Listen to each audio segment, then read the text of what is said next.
My name is Trevor Barancini, and tonight I'm going to be informing you guys on cigarettes. First off, I would like to introduce my audience.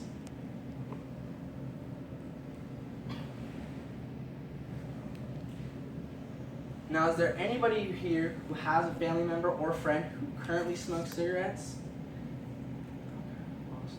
Well, I know I do. My dad has been smoking cigarettes for years. He was the type of person who always told me that he would stop smoking cigarettes, and he never did, no matter what. The purpose of this speech is going to be to help you guys understand the origin of cigarettes and what they are made of. The 3 points I plan to use to show this are the history of cigarettes and tobacco, what cigarettes are made of, and the effects they have on the body. Even though most people know the effects smoking can cause to one another, it is a mystery whether or not people truly know the origins of cigarettes, what they are made of, and the significance they have on society. First off, let's talk about the origin. The history of cigarettes dates back all the way to the time of the Mayans. Native Americans were among the first to discover the different ways to use tobacco. They used tobacco to tend their wounds and even relieve toothaches by chewing it. They also smoked tobacco through a pipe for special religious and medical purposes.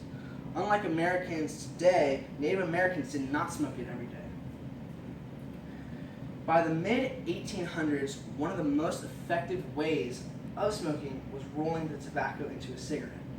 After the invention of the cigarette machine that could produce more than 20,000 cigarettes a day, even ended up developing its own company that would go along to produce over 10 million cigarettes in their first year using this cigarette machine.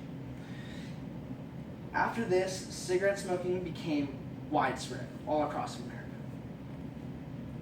Now, although we could go on and on about the origins of cigarettes, the origins of tobacco, and where they came from and everything, and how they got to where they are today, but that's not really what I want to talk about. The main thing I plan on talking about are the ingredients of cigarettes. The main and obvious one is tobacco. Tobacco is a leafy green plant that is grown in warm climates. After the tobacco plants are picked, they are dried and machines break up the leaves into small pieces. Then, artificial flavoring and other chemicals are added. Besides tobacco, there are 4,000 chemicals in cigarettes. 51 of them are known to be carcinogenic.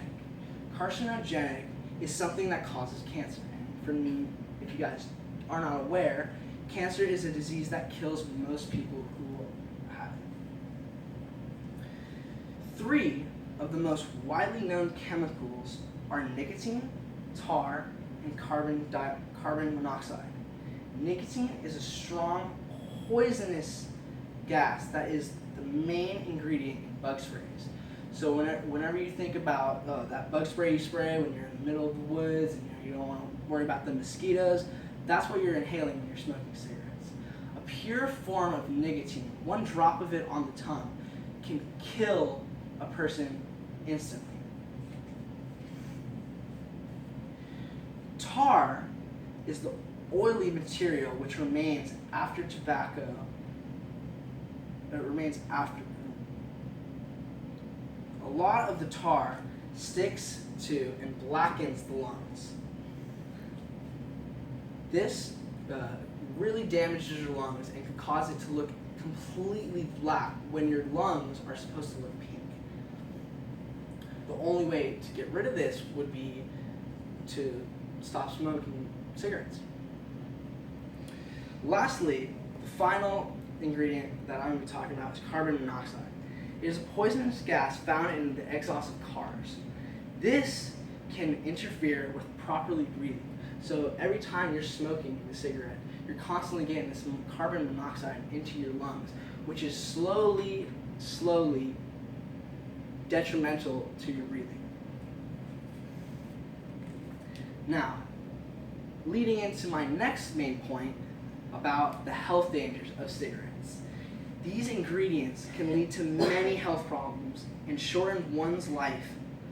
According to the CDC, Smoking kills more Americans than alcohol, car accidents, AIDS, suicides, homicides, fires, and drugs combined.